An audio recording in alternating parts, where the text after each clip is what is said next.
Detroit moves to 28-26 off of a 40-point victory over the Chicago Bulls, who moved to 22-32. This wasn't a close game at all. I mean, this is the first game of a back-to-back series before the All-Star break. I'm curious which way the momentum will go going into the next game. Is Chicago going to be pissed, or is Detroit going to feel confident? We'll get into that in a little bit.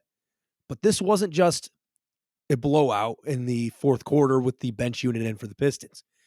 I mean, they were up big after the first quarter. At halftime, they were up by 42, which is a franchise record for the Detroit Pistons and the seventh largest halftime lead in NBA history. I mean, for Detroit, the previous record was set when Dave Bing played for Detroit, and that was in the late 60s. We also saw Malik Beasley break a single-season three-point record held by Saddiq Bey. With his 212th make, he broke the record, and we only have one game till All-Star break, so we still have basically half a season, or I guess a third of a season left. So Malik Beasley is going to be able to shatter this record for the Pistons. Thank you for joining me on the Leggy Sports YouTube channel. I appreciate all support. Going right into the standings. Like I mentioned, we see Detroit 2 games above 500 at 28-26 with a game and a half lead over Miami and 2-game lead over Atlanta and a 2.5 game lead over Orlando. But the one I'm looking at here is the Milwaukee Bucks at 28-24, 14.5 games back. Detroit can't catch them with a win tomorrow and a Milwaukee loss tomorrow, but they can get a half game back, which I think would be phenomenal for this franchise going into the second half of the season or the last third of the season, whatever you want to say. I mean, did anybody really think Detroit could get to that 5th seed before the year? I don't think people thought they could be the 6th seed. I mean, look, I don't even know if some people thought they would make the play-in game, but look at them. And it's so easy to think that they wouldn't have made it when you look at, oh, Miami's good, Atlanta's good, Orlando's just getting better, Chicago's good, 76ers good. Oh, Toronto, look what they did with all those trades. I mean, people were putting the Hornets over with LaMelo and Brandon Miller. But Detroit is proving everybody wrong with their effort, their veteran leadership, and honestly, the star in Cade Cunningham. He's becoming better every single game, and we even saw it tonight. I mean, getting right into the first quarter, the Pistons started strong, and they ended the quarter up 34-18. Cade Cunningham filling the stat sheet as usual in that first 5, 6, and 3. I mean, the defense was forcing tough shots on their creators. And when I know in last night's video, I talked about the preview and the size Detroit has over the Chicago Bulls. But Vucevic wasn't getting inside. He wasn't making his presence known. And yes, you're going against Jalen Duren, who's a tough big, but he's not known for his defense. This is something I mentioned. But Jalen Duren was putting up a fight, and he was looking like a dominant center yet again. I mean, we talked about how Jalen Duren was able to dominate the matchup against Joel Embiid. We saw that again tonight. And that's a great building block for Duren. And he even mentioned he started slow this year. And he called himself out, which is something I really appreciate because he wasn't just like, oh, I've been good all year. I mean, he knew what he was doing. He knew it was a little sloppy. And he's fixing it in real time. And it's a great thing to see, especially with a potential contract looming.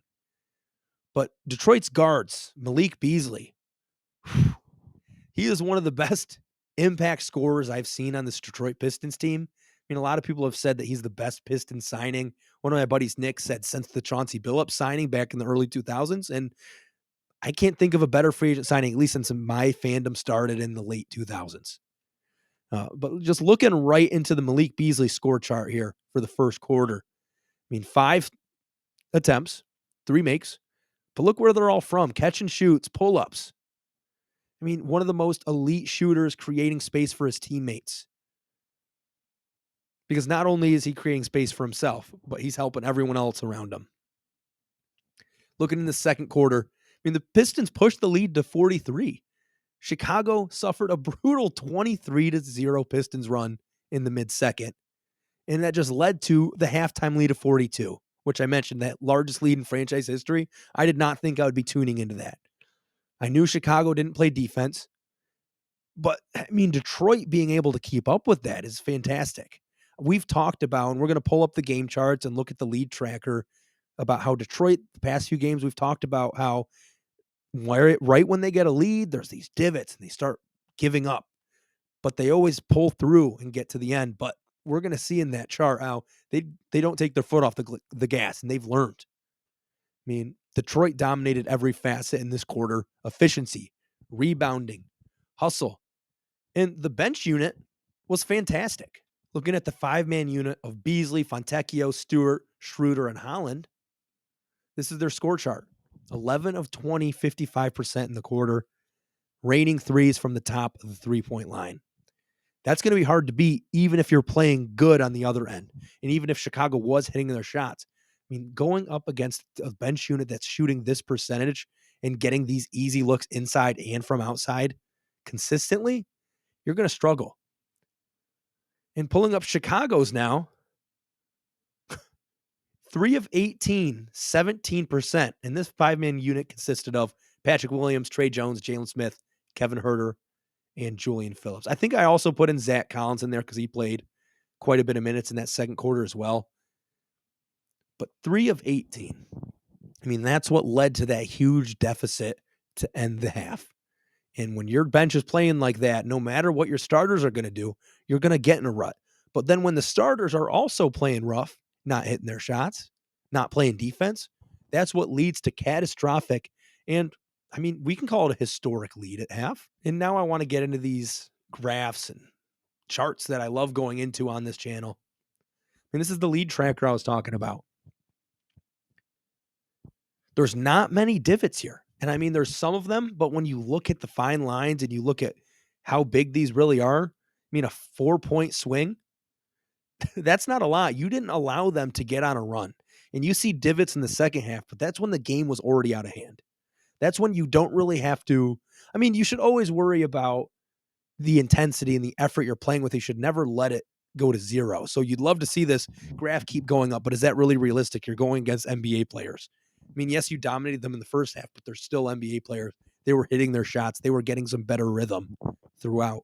And in the second half of a game, when you have a historic lead at half, there's not a lot to really like take away from the game. Maybe it's just the effort was continuing, and well, maybe that's a lie. I mean, looking at the lead tracker, we saw that they were able to consistently stay up. There was a point when they were up by, I think, 49, 47. I mean, that's just an outstanding display of basketball from your Detroit team. And AUSAR Thompson, another strong game, 16 points, 4 assists, 4 steals, 2 blocks, all over the place, offensively and defensively. We talked a little bit last night about the 3-point makes and 3-point attempts. So the past 7 games now, he's had 0 attempts, but he's shooting a lights-out number from the field. You can't be mad at that. He's playing the game his way, and he's finding the open guys. He's drawing defenders in on drives, kicking out for assists. I mean, he's powering through. There was one play he powered through Matas Buzelis. Great to see from him. If you give him a jump shot, if you give him a 3-point shot, and that's easy to say, but they do have Fred Vincent, one of the best shot doctors in the league. Came from New Orleans with Trajan Langton, the new president.